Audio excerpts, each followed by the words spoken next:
ভারতের ইলেকট্রিক যানবাহনের বাজারে আবারও বড় চমক। পতঞ্জলি নিয়ে এসেছে তাদের নতুন ইলেকট্রিক সাইকেল 2026 মডেল, যা ইতিমধ্যে আলোচনার কেন্দ্রবিন্দুতে। এই ইলেকট্রিক সাইকেলের সবচেয়ে বড় আকর্ষণ একবার চার্জে প্রায় 300 কিলোমিটার পর্যন্ত রেঞ্জ। শহরের দৈনন্দিন যাতায়াত হোক কিংবা দীর্ঘ দূরত্ব, এই সাইকেল দু ক্ষেত্রেই কার্যকর হতে পারে। শুধু রেঞ্জ নয়, স্পিডের দিক থেকেও এটি নজর কেড়েছে।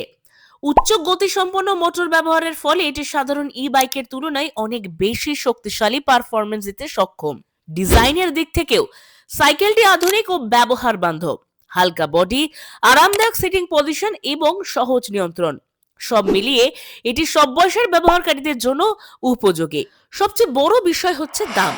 পতঞ্জলির এই ইলেকট্রিক সাইকেল কেনা যাবে মাত্র 3,499 টাকা সহ ইএমআই তে। এর ফলে মধ্যবিত্ত সাধারণ মানুষের কাছেও ইলেকট্রিক যানবাহন আরো সহজলভ্য হয়ে উঠবে। পেট্রোলের খরচ নেই, দূষণ নেই, রক্ষণাবেক্ষণও কম। এই সাইকেল পরিবেশ বান্ধব হওয়ার পাশাপাশি পকেটের উপরও চাপ কমাবে। সব মিলিয়ে দীর্ঘ রেঞ্জ, শক্তিশালী স্পিড, আধুনিক ডিজাইন আর সাশ্রয়ী ইএমআই, পতঞ্জলির এই নতুন ইলেকট্রিক সাইকেল ভবিষ্যতের যাতায়াত ব্যবস্থায় বড় পরিবর্তন আনতে চলেছে। ইলেকট্রিক চলাচলের পথে এটি হতে পারে আরেকটি বড় পদক্ষেপ।